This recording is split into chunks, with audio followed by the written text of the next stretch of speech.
Welcome to IR News Channel.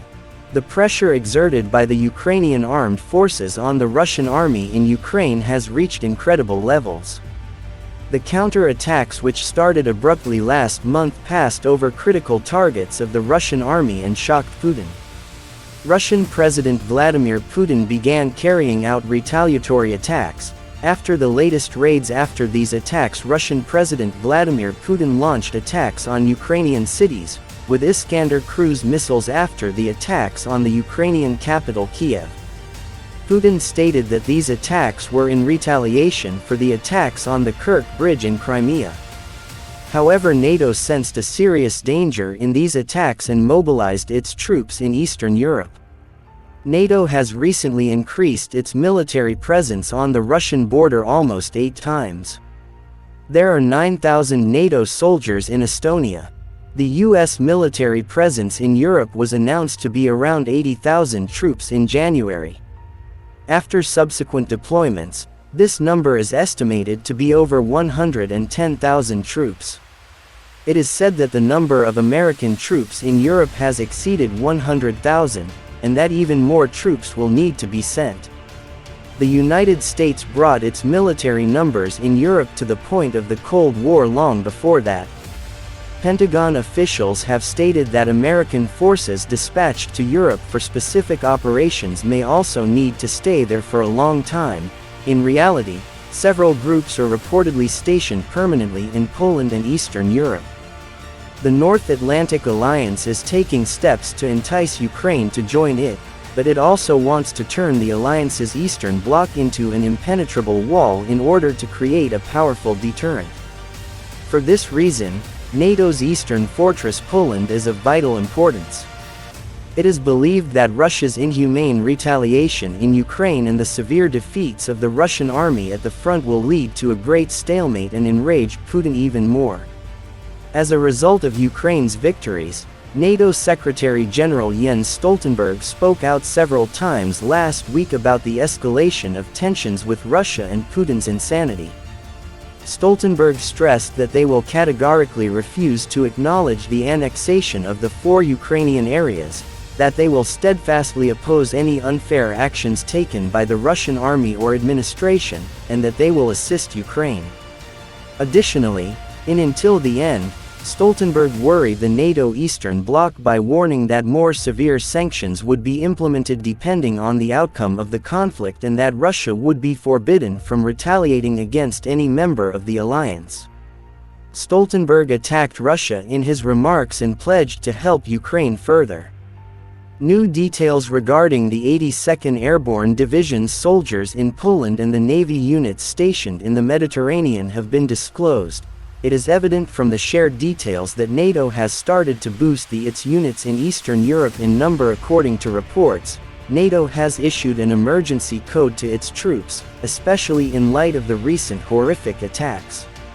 According to recent reports, the U.S. Army has activated the force to manage air and missile defenses in Europe. According to a statement from U.S. Army troops in Europe, a headquarters unit was activated on Thursday in Sembach, Germany, to provide command and control to all Army air and missile defense forces under the U.S. European Command. The headquarters of the 52nd Air Defense Artillery Brigade will report directly to the 10th Army Air and Missile Defense Command. I am very excited to take command of the Army's newest Air Defense Brigade, said the commander. First, Colonel Bruce Bredlow, 52nd ADA commander in the U.S. military. The 52nd Air Defense Artillery Brigade's role in Europe is particularly fulfilling because of our capacity to regularly collaborate closely with NATO. The 52nd ADA will take over command of the 5th Battalion, 4th Air Defense Artillery Regiment, near Ansbach, Germany, as well as the future 1st Battalion, 57th Air Defense. According to Bredlow, President Joe Biden first announced the new Air Defense Brigade at the NATO summit in Madrid, Spain in June. He also said that the Pentagon is deploying more air defenses in Germany and Italy. Based close to Ansbach will assume their positions.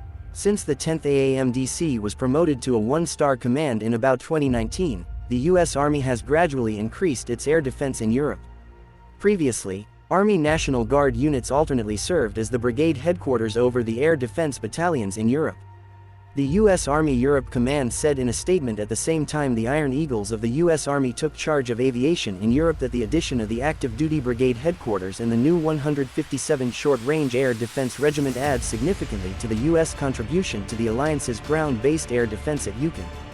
It was announced at the Iron Eagles' initial ceremony of permission at 33rd Air Base in Poland that the primary goal of these assignments is not to reflect Russian aggression in Eastern Europe. The ceremony was presided over by Major General John V. Meyer III, commander of the 1st Infantry Division. Local community partners, both military and civilian, have been observed as the air cavern colors are coded for a ceremonial homecoming and the Iron Eagles unfurl. A Polish Air Force C-130 cargo plane and Mi-17 helicopter held inside a large aviation hangar formed the background of the ceremony. Only brigade and battalion command teams took part in the troop formation as their colors marked the official beginning of their rotation. Outside of these operations and exercises, senior leaders from Force 1ACB stayed behind to finish shaping their colors for the trip back to Texas. As the Allies attempted to discourage Russia, U.S. Army guns arrived in Latvia. Long-range artillery, as well as local and Allied forces, will be sent to Latvia for national combat readiness drills, according to service authorities. A dozen personnel and 2 M142 high-motion artillery rocket systems were sent by the U.S. Army Europe and Africa in the Baltic nation after security concerns were raised following Russia's full-fledged invasion of Ukraine in February. Colonel Richard Akena, artillery commander of the 1st Infantry Division, said the mission highlights the Army's ability to take up positions quickly anywhere in the European campaign. It was emphasized that the main reason for this was that NATO forces should be prepared in the face of a possible Russian attack. The HIMARS system entered Army service in 2005. The heavy warheads and rocket range of roughly 50 miles are credited by military analysts as helping to balance Russia's numerical advantage as Ukraine seeks to regain territory. East and South participating units include the North Korea-based 3rd Battalion, 321st Artillery Regiment Fort Bragg, which was deployed to Germany in February as part of the U.S. effort to support forces in Europe. The soldiers serve under the artillery command of the 1st Infantry Division. The 352nd Special Operations Wing transported HIMARS crews to 2 points in Latvia with C-130 aircraft. The moves are similar to other U.S. Army and Special Operations efforts in Europe over the past 2 years that have emphasized short-term maneuvering of artillery in strategic locations. Even before Russia's attacks on Ukraine in February, adding long-range artillery was a priority for the Army in Europe, as the NATO alliance rebuilt Cold War-era forces against Russian provocations on the eastern flank. Likewise, the reality of how the Russian army was put in a difficult position by the HIMARS stands before us, after the Ukrainian armed forces started to use HIMARS. The balances in Kherson completely deteriorated and the balance of war began to move in favor of the Ukrainian armed forces. Russian President Vladimir Putin, on the other hand, has been trying to be careful in his moves for a long time. Seeing this pile of NATO in Eastern Europe, however, after the last raids of the Ukrainian armed forces, Iskander had to use cruise missiles to ensure his superiority. This move mobilized Europe and indirectly NATO. The North Atlantic Alliance has prepared its members sharply and is on alert for a possible Russian attack. If there is a right to intervene in the war in Ukraine, the alliance could be dragged into the war. However, everyone is more cautious as this will cause the Third World War unless Vladimir Putin makes a crazy move. This process will not reach the undesirable point. However, Putin's crazy moves have been showing themselves for the last 8 months and it's estimated that he can now cross the border. Thanks for watching.